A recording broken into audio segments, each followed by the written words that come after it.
തൈലം ഒരു റാത്തിലെടുത്ത് യേശുവിന്റെ കാലിൽ പൂശി തന്റെ തലമുടി കൊണ്ട് കാൽ തൂവത്തി. തൈലത്തിൽ സൗരഭ്യം കൊണ്ട് വീട് നിറഞ്ഞു. എന്നാൽ അവന്റെ ശിഷ്യന്മാരിൽ ഈ വേദഭാഗം നമുക്ക് എല്ലാവർക്കും വളരെ പരിചിതമായ വേദഭാഗമാണ്. പ്രത്യേകിച്ച് നമ്മൾ എല്ലാവർക്കും ഏറ്റവും അറിയാവുന്ന ഭാഗമാണ് ലാസറിൻ്റെ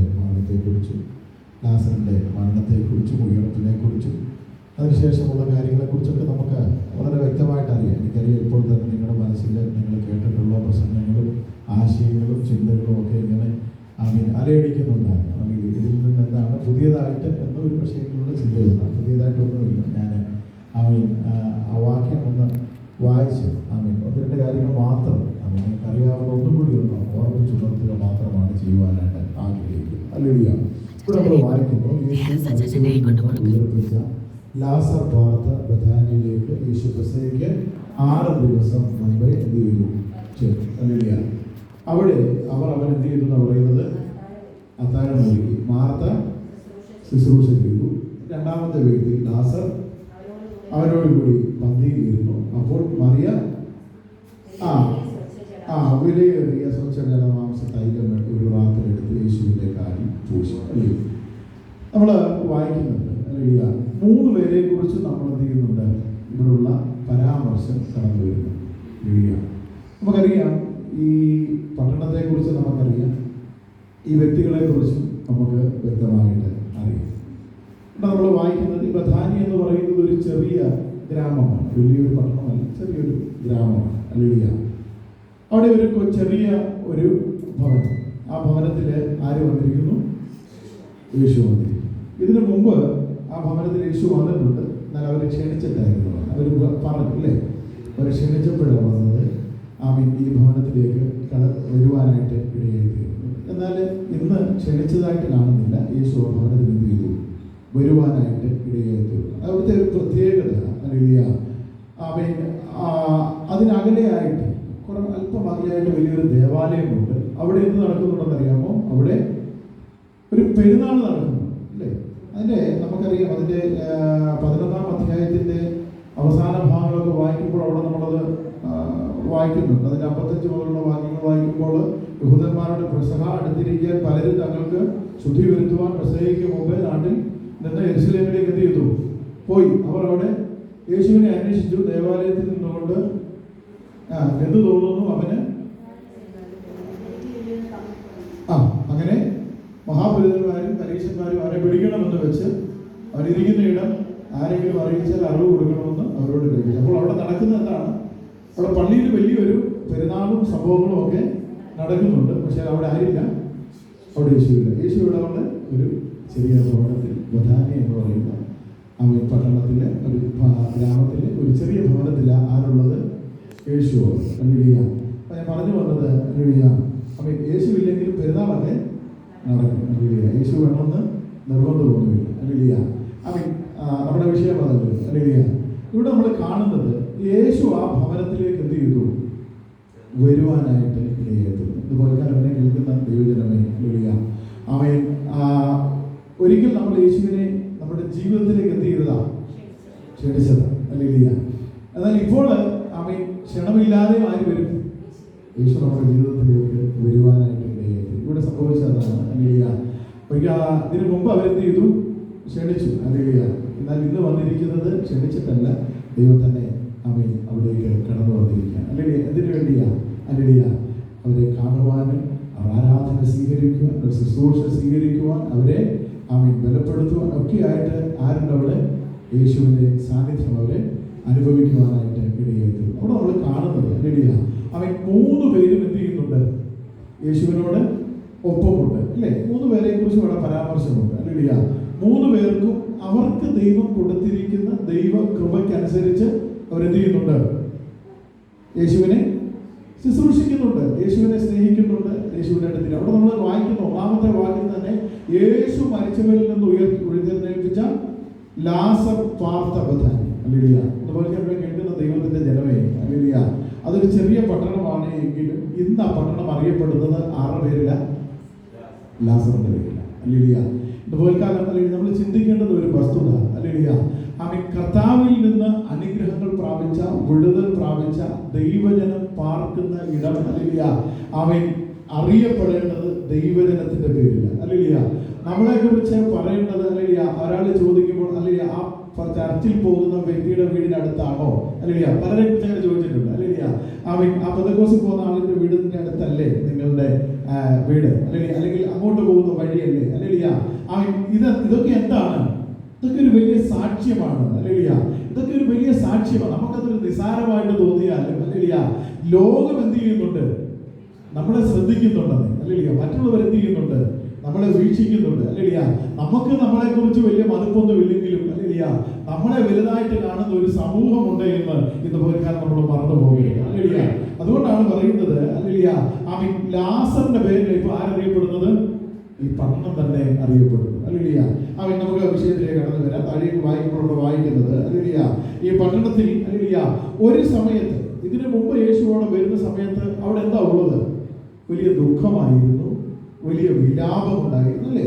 വലിയ ദുഃഖത്തിന്റെ അനുഭവം, വിലാപത്തിന്റെ അനുഭവം. ഹല്ലേലൂയ. അത് മാത്രമാണോ? ആമേൻ. ശവശരീരത്തിന്റെ ദുർഗന്ധം എന്ന് വേണ്ട, ആമേൻ, അങ്ങനെ ഒരു അവസ്ഥയിലൂടെയായിരുന്നു യേശു എന്ത് ചെയ്തത്? അവിടെ കടന്നു ചെന്നത്, അല്ലേ? ഹല്ലേലൂയ. എന്നാൽ അതിനുശേഷം എന്ത് ചെയ്തു? അവിടെ വലിയ ദൈവപ്രവൃത്തിയും വെളിപ്പെട്ടു. അവിടെ ദൈവ ശബ്ദം എന്ത് ചെയ്തു? മുഴങ്ങുവാനിടയായി തീർന്നു. അവിടെ വലിയ ദൈവ അത്ഭുതം എന്ത് ചെയ്തു? വെളിപ്പെടുവാനിടയായി തീർന്നു. അനേക ദൈവത്തെ മഹത്വപ്പെടുത്തുവാനൊക്കെ ഇടയായി തീർന്ന ഇടമാണ് ഇവിടെ ബഥാന്യ എന്ന് പറയുന്ന ആ സ്ഥലം. ഹല്ലേലൂയ. അപ്പൊ ഞാൻ പറഞ്ഞത് എന്തെന്ന് ചോദിച്ചാൽ, ഹല്ലേലൂയ, യേശുവിന്റെ സാന്നിധ്യം എവിടെയുണ്ടോ അവിടെ എന്തുണ്ട്? വലിയ വിടുതലുകളെ ദൈവം നൽകുവാനായിട്ട് ഇടയായി തീരും. ഹല്ലേലൂയ. നമ്മുടെ ജീവിതത്തിലും, ഹല്ലേലൂയ, ദൈവത്തിന്റെ സാന്നിധ്യം യഥാർത്ഥമായി നമ്മൾ അനുഭവിച്ചാൽ, ഹല്ലേലൂയ, നമ്മുടെ ജീവിതത്തിന്റെ സകല പ്രതികൂലങ്ങളും മാറുവാനായിട്ട് ഇടയായി തീരും. ഹല്ലേലൂയ. ആമേൻ. ദൈവത്തിന്റെ സാന്നിധ്യം, ഹല്ലേലൂയ, ആമേൻ, എപ്പോഴെല്ലാം നമ്മൾ അനുഭവിക്കുന്നു അപ്പോഴെല്ലാം നമ്മുടെ ജീവിതത്തിൽ എന്തുണ്ടാകും? വിടുതലുകൾ ഉണ്ടാകുന്നുണ്ട്. ഹല്ലേലൂയ. ആമേൻ. എനിക്ക് വിടുതലില്ല, എന്റെ ജീവിതത്തിൽ, ആമേൻ, കഷ്ടമേ ഉള്ളൂ, എന്റെ ജീവിതത്തിൽ പ്രയാസമേ ഉള്ളൂ, ഹല്ലേലൂയ, എന്റെ ജീവിതത്തിൽ എപ്പോഴും നെടുവീർപ്പേ ഉള്ളൂ എങ്ങനെ ചിന്തിക്കുന്ന ആരെങ്കിലും ഉണ്ടെങ്കിൽ ഇന്ന് പകൽക്കാലം ദൈവത്തിന്റെ വചനം പറയുന്നു, ദൈവത്തിന്റെ സാന്നിധ്യം നിന്റെ ജീവിതത്തിൽ ഉണ്ടെങ്കിൽ, ദൈവത്തിന്റെ സാന്നിധ്യം നിന്റെ കുടുംബത്തിനകത്തുണ്ടെങ്കിൽ, ആമേൻ, ദൈവത്തിന്റെ സാന്നിധ്യം, ഹല്ലേലൂയ, നീ അനുഭവിക്കുവാൻ കഴിയുന്നുണ്ടെങ്കിൽ നിന്റെ ജീവിതത്തിലെ സകല പ്രതിസന്ധികളോ, നിന്റെ ജീവിതത്തിലെ സകല പ്രതികൂലങ്ങളോ ദൈവം നിന്നിൽ നിന്ന് എടുത്തു മാറ്റുവാനായിട്ട് ഇടയായി തീരും. ഹല്ലേലൂയ. നീ നിന്നെ തന്നെ എന്ത് ചെയ്യണം? ദൈവഭാഗം സമർപ്പിക്കുവാനായിട്ട് ഇടയായി തീരണം. ഇവിടെ നമ്മൾ വായിക്കുന്നത്, ഹല്ലേലൂയ, മരിച്ചവനെ ഉറപ്പിച്ച ലാസർ പറഞ്ഞു ബഥാനിയിലേക്ക് യേശു ചെന്നു. ഹല്ലേലൂയ. അവരവിടെ എന്ത് ചെയ്യുകയാണ്? അവർ യേശുവിനെ ശുശ്രൂഷ ചെയ്യും. ആരാ ശുശ്രൂഷ ചെയ്യുന്നത്? മാർത്ത. അത്താഴം ഒരുങ്ങിയെന്നാ പറയുന്നത്. ഹല്ലേലൂയ. അവിടെ എന്ത് ചെയ്യുകയാണ്? മാർത്ത അവനെ ശുശ്രൂഷ ചെയ്യുവാനായിട്ട് ഇടയായി തീരും. ഹല്ലേലൂയ. അവൻ 3 പേർ, 3 സഹോദരങ്ങളും, ഹല്ലേലൂയ, ദൈവം അവർക്ക് കൊടുത്ത കൃപയ്ക്കനുസരിച്ച്, ഹല്ലേലൂയ, ദൈവം അവർക്ക് കൊടുത്ത കൃപയ്ക്കനുസരിച്ച് എന്ത് ചെയ്യുന്നുണ്ട്? ദൈവസന്നിധിയിൽ ആയിരിക്കുന്നു. ഹല്ലേലൂയ. മാർത്തയ്ക്ക് ദൈവം കൊടുത്തിരിക്കുന്ന ശുശ്രൂഷ എന്താ? ഹല്ലേലൂയ, വരുന്നവരെ അവൻ ശുശ്രൂഷിക്കുക എന്നുള്ളത് ഒരു വലിയ ദൗത്യമാണ്. ഹല്ലേലൂയ. അത് അവൾ എന്ത് ചെയ്യുന്നുണ്ട്? ഭംഗിയായിട്ട് ചെയ്യുന്നുണ്ട്. അതവിടെ പ്രത്യേകം എടുത്തു പറയുന്നു. മാർത്ത എന്ത് ചെയ്തു? അവരെ ശുശ്രൂഷിക്കുവാനായിട്ട് ഇടയായി തീർന്നു. ഹല്ലേലൂയ. അപ്പൊ ദൈവം നമുക്ക് നൽകുന്ന കൃപയ്ക്കനുസരിച്ച്, ഹല്ലേലൂയ, എല്ലാവർക്കും ഒരേ കൃപയല്ല, എല്ലാവർക്കും ഒരേ വിളിയല്ല, എല്ലാവർക്കും ഒരേ തെരഞ്ഞെടുപ്പുമല്ല. ഹല്ലേലൂയ. അതിനൊക്കെ വ്യത്യാസമുണ്ട്. ദൈവം മാർത്തയ്ക്ക് കൊടുത്തത് ശുശ്രൂഷിക്കുവാനുള്ള ഒരു കഴിവിനെയാണ് ദൈവം തനിക്ക് എന്ത് ചെയ്തത്? കൊടുത്തത്. അത് അവൾ എന്ത് ചെയ്യുന്നുണ്ട്? ഭംഗിയായിട്ട് ചെയ്യുന്നുണ്ട്. ഹല്ലേലൂയ. രണ്ടാമതായിട്ട്, അല്ലെങ്കിൽ നമ്മളവിടെ കാണുന്നത് ആരെയാ? മാർത്തയെ കാണുന്നു, അല്ലെങ്കിൽ മറിയെ കാണുന്നു. ഹല്ലേലൂയ. മറിയ, ഹല്ലേലൂയ, അതിന് മുമ്പ് നമ്മൾ പറയുന്നുണ്ട്, വായിക്കുന്നുണ്ട്, മറിയ എന്ത് ചെയ്യുന്നു എന്ന് പറയുന്നത് നല്ല അംശം തിരഞ്ഞെടുത്തു. ഹല്ലേലൂയ. അപ്പൊ നമ്മൾ മനസ്സിലാക്കേണ്ടത്, മറിയയ്ക്ക് ദൈവം കൊടുത്തിരിക്കുന്ന ശുശ്രൂഷ അല്ലെങ്കിൽ ദൈവം കൊടുത്തിരിക്കുന്ന വെളിപ്പാട് വ്യത്യാസമാണ്. ഹല്ലേലൂയ. അത് മാർത്തയ്ക്ക് കൊടുത്തിരിക്കുന്നതല്ല. ഹല്ലേലൂയ.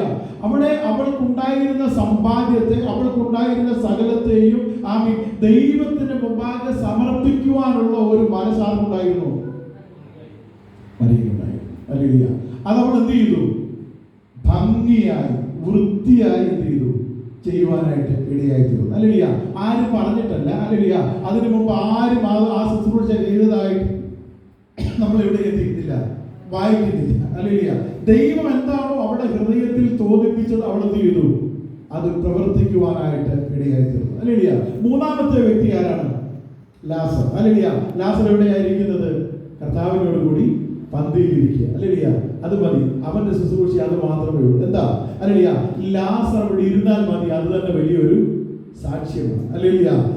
അത് പ്രത്യേകിച്ച് ഇറങ്ങി നിന്ന് ഒരു സാക്ഷ്യം പറയേണ്ട ആവശ്യമില്ല. അവനെ കണ്ടാൽ തന്നെ പറയും, ഹല്ലേലൂയ, ദൈവം ജീവിപ്പിച്ചവനാ ഈ ഇരിക്കുന്നവൻ. ഹല്ലേലൂയ. അവരുടെ ജീവിതം തന്നെ എന്താണ്? ഒരു സാക്ഷ്യമാണ്. ഹല്ലേലൂയ. ഇന്ന് പകൽക്കാലം എന്നെ കേൾക്കുന്ന ദൈവത്തിന്റെ ജനമേ, ഹല്ലേലൂയ, ദൈവത്താൽ തിരഞ്ഞെടുക്കപ്പെട്ട, ദൈവത്തിന് വേണ്ടി ജീവിതം സമർപ്പിക്കപ്പെട്ട നമ്മളെ കുറിച്ച് ദൈവം ആഗ്രഹിക്കുന്നത് തന്നെ. ഹല്ലേലൂയ. വിവിധ നിലയിലുള്ള ശുശ്രൂഷകൾ, വിവിധ നിലയിലുള്ള ദൗത്യങ്ങൾ, ഉത്തരവാദിത്തങ്ങൾ ദൈവം എന്ത് ചെയ്തിട്ടുണ്ട്? നമ്മളെ ഏൽപ്പിച്ചിട്ടുണ്ട്. ഹല്ലേലൂയ. അതിനെ നമ്മൾ എങ്ങനെ വിനിയോഗിക്കുന്നു എന്നുള്ളതാണ്. ഹല്ലേലൂയ. അതിനുവേണ്ടി നമ്മൾ എങ്ങനെ നമ്മൾ ആ കാര്യങ്ങളെ ചെയ്യുന്നു എന്നുള്ളതാണ് പ്രാധാന്യം. ഹല്ലേലൂയ. മാർത്ത തനിക്ക് കൊടുത്ത ആ കൃപയ്ക്കനുസരിച്ച് എന്ത് ചെയ്യുന്നു? അവൾ അവിടെ ശുശ്രൂഷ ചെയ്യുന്നു. ഹല്ലേലൂയ. മറിയയ്ക്ക് ലഭിച്ച കൃപയ്ക്കൊത്തോട് അവൾ എന്ത് ചെയ്യുന്നു? ശുശ്രൂഷ ചെയ്യുന്നു. ഹല്ലേലൂയ. ലാസറിന് ദൈവം കൊടുത്ത വിടുതലിനനുസരിച്ച് അവർ എന്ത് ചെയ്യുക? ദൈവത്തിന് മുമ്പാകെ അവർ സാക്ഷിയായി നിൽക്കുവാനായിട്ട് ഇടയായി തീരും. ഹല്ലേലൂയ. അപ്പോൾ യേശു കർത്താവ് അവരുടെ ഭവനത്തിലേക്ക് കടന്നു വരുമ്പോൾ, ഹല്ലേലൂയ, സകലവും എന്ത് ചെയ്തു? വ്യത്യാസമായി മാറുവാനിടയായി തീർന്നു. ഹല്ലേലൂയ. അതിനു മുമ്പ് അത് വിലാപത്തിന്റെ ഭവനമായിരുന്നു. അതിനു മുമ്പ് അവിടെ നിലവിളി ഉണ്ടായിരുന്നു, അവിടെ കരച്ചിലുണ്ടായിരുന്നു, വലിയ സങ്കടത്തിന്റെ അനുഭവം ഉണ്ടായിരുന്നു. എന്നാൽ അതിനുശേഷം ദൈവിക വിടുതലിനെ, അത്ഭുതത്തെ വീണ്ടും അനുഭവിച്ചതിന് ശേഷം വലിയ വ്യത്യാസം എന്ത് ചെയ്തു? അവരുടെ ജീവിതത്തിൽ വെളിപ്പെടുവാനായിട്ട് ഇടയായി തീർന്നു. അവർ ആരായി മാറി എന്ന് പറയുന്നത്? ദൈവത്തിന്റെ നല്ല സാക്ഷികളായി അവർ മാറുവാനിടയായി തീർന്നു. അങ്ങനെയെങ്കിൽ ഇന്ന് പകൽക്കാലം കേൾക്കുന്ന ദൈവജനമേ, ഹല്ലേലൂയ, വ്യത്യസ്ത നിലകളിൽ ദൈവത്താൽ തിരഞ്ഞെടുക്കപ്പെട്ട, ഹല്ലേലൂയ, അനേക അത്ഭുതങ്ങളിലൂടെയും അനേക അടയാളങ്ങളിലൂടെയും ശുശ്രൂഷയ്ക്ക് വേണ്ടിയോ മറ്റും, ഹല്ലേലൂയ, ദൈവത്താൽ തിരഞ്ഞെടുക്കപ്പെട്ട നാം ഓരോരുത്തരും, ഹല്ലേലൂയ, എപ്രകാരം ദൈവത്തിന്റെ മുമ്പാകെ പ്രവർത്തിക്കുന്നു എന്നുള്ളത് വളരെ പ്രാധാന്യമുള്ള കാര്യമാണ്. ഹല്ലേലൂയ. നിനക്ക് ലഭിച്ച കൃപയ്ക്കനുസരിച്ച്, നിനക്ക് ലഭിച്ചിരിക്കുന്ന വെളിപ്പാടിനനുസരിച്ച്, ഹല്ലേലൂയ, ദൈവത്തിന്റെ ഹിതത്തിനനുസരിച്ച് നീ എന്ത് ചെയ്യണം? പ്രവർത്തിക്കുവാനായിട്ട് ഇടയായി തീരണം. ഹല്ലേലൂയ. അങ്ങനെയെങ്കിൽ, ഹല്ലേലൂയ, ദൈവം സമൃദ്ധിയായ അനുഗ്രഹങ്ങളെ തുടർന്ന് നമ്മുടെ ജീവിതത്തിൽ നൽകുവാനായിട്ട് ഇടയായി തീരും. ഹല്ലേലൂയ. ബഥാന്യ പട്ടണം എപ്രകാരം ലാസറിനാൽ, ഹല്ലേലൂയ, അറിയപ്പെട്ടുവോ അപ്രകാരം നമ്മെ കുറിച്ചും ദൈവത്തിന്റെ ആത്മാവ് എന്ത് ചെയ്യും? വെളിപ്പെടുത്തുവാനായിട്ട് ഇടയായി തീരും. ഹല്ലേലൂയ. ദേശത്ത് പാർത്ത് വിശ്വസ്തതയാചരിക്കുവാൻ, ഹല്ലേലൂയ, നല്ല സാക്ഷിയായി, ഹല്ലേലൂയ, എവിടെയെല്ലാം ആയിരിക്കുന്നുവോ അവിടെയെല്ലാം ദൈവനാമത്തെ ഉയർത്തുന്നവരായി, ദൈവനാമത്തിന് പ്രയോജനമുള്ളവരായി, ഹല്ലേലൂയ, ആയിത്തീരുവാനാണ് ദൈവം നമ്മെ കുറിച്ച് ആഗ്രഹിക്കുന്നത്. അങ്ങനെയെങ്കിൽ അപ്രകാരമുള്ള അനുഗ്രഹിക്കപ്പെട്ട ഒരു ക്രിസ്തീയ ജീവിതത്തിന്റെ ഉടമകളായി മാറുവാനുള്ള പ്രാർത്ഥനയോട് നമ്മുടെ ജീവിതത്തെ മുന്നോട്ട് കൊണ്ടുപോകാം. ദൈവം നമ്മെ അപ്രകാരം സഹായിക്കുമാറാകട്ടെ. ദൈവമാകെ നമ്മളെ തന്നെ സമർപ്പിച്ചുകൊണ്ട് ഇതുപോലെ നമുക്ക് ദൈവമാകെ പ്രാർത്ഥിക്കാം. കണ്ണുകൾ